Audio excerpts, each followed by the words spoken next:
This demonstration is showing you how to make a pattern for your waistband. Here's a little sample, it's just an example, it's not really a skirt pattern, but it shows how the waistband goes on. And this is a waistband with extension for the buttonhole.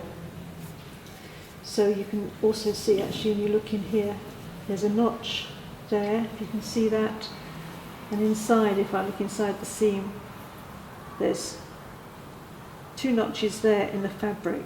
So these notches have been put onto the paper pattern and then transferred onto the fabric so that it can be sewn together. So I'm going to show you how to make a waistband pattern.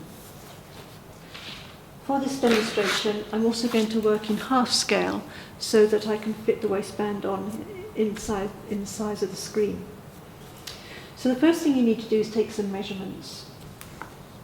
I've already measured the back skirt waist, and on this half scale it's 7.8. On the front skirt I've measured along the waistline and it's 8.7. For the purpose of this demonstration, I'm going to have a centre back opening. So there's going to be a centre back zip, and that's where the opening is, so we need to start from that place. So first thing I do is draw a straight line. I'm going to right angle off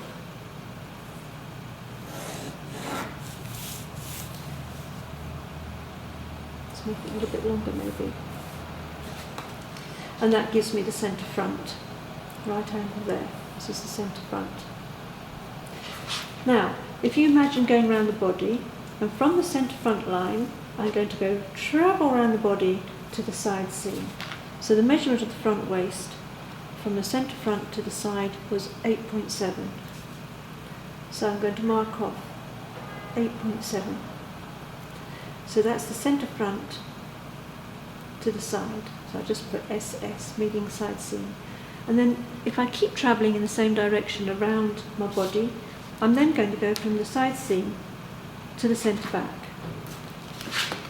And my measurement from the side seam to the centre back is 7.8. Now don't forget, when you take measurements, if you have darts like this, don't forget you're not measuring the dart, because this is going to be closed out. This is surplus fabric we don't want. So you just measure up to the dart, little gap, and then from the dart again. So from the side seam to the centre back, it's 7.8. So now I'm going to measure 7.8.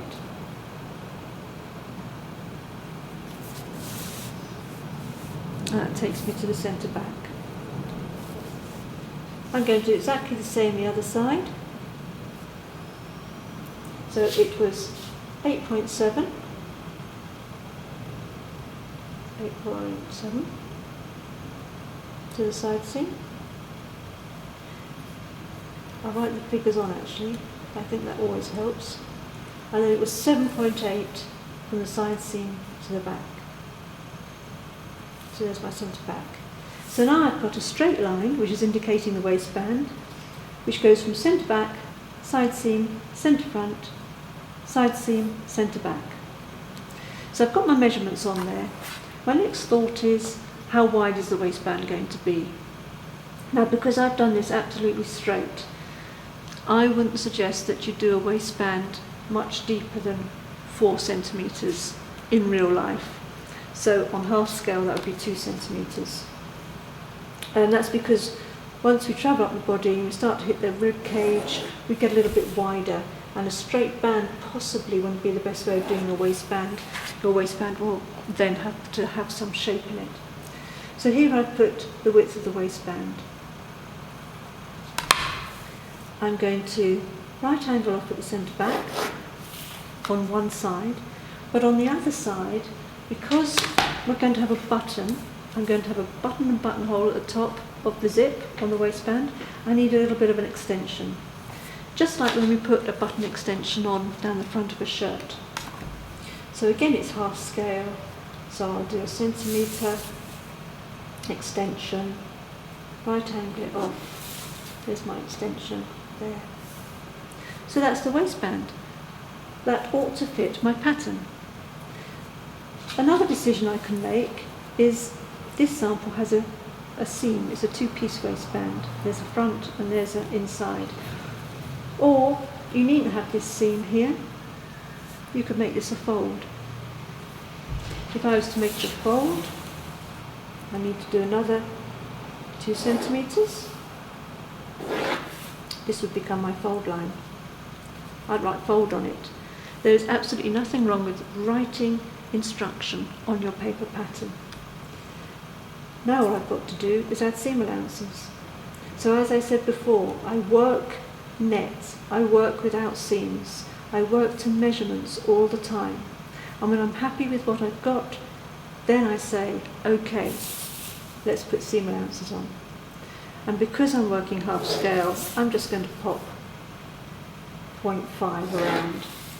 If I was doing full scale, I would probably make that a centimetre.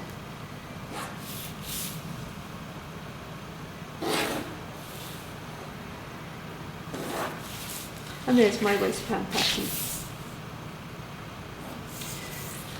Now what is so important here is going to be notches. I'm going to cut this out.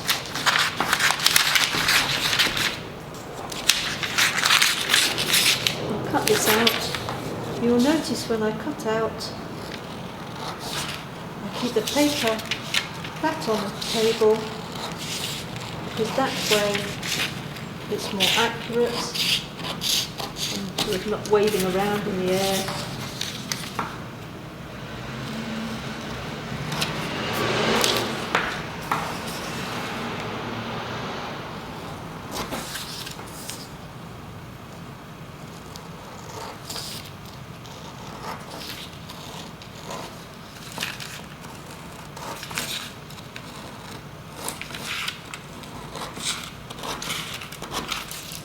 There's one last thing, well there's more than one. There's one very important thing to put on this pattern, and that's our notches. The other important thing is to put our grain line. Now depending on your fabric, depends whether your grain line goes this way or whether it goes this way. That's a personal choice. You might have stripes or something like that and you want to play with the print or the fabric.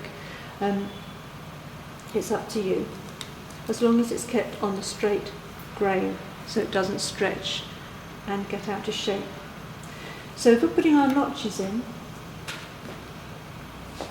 an important notch would be the centre, and I'm going to mark both sides so that when this waistband is put on, I can make sure these notches meet. Otherwise I could pull one side and this doesn't meet. I can't do it in paper because it's too stiff. But sometimes if you don't line up those notches and that notch ends up over here somewhere when you're sewing your band on, then you'll get what's called ringing and the material won't sit flat. When I fold this in half,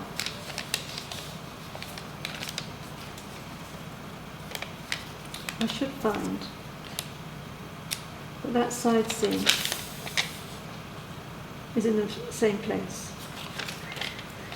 And I should also find, I'm not going to notch here because that's a seam allowance, but I am going to notch here, that little extension, because I need to know where the centre back of the skirt is and where the extension sticks out. So that's your waistband.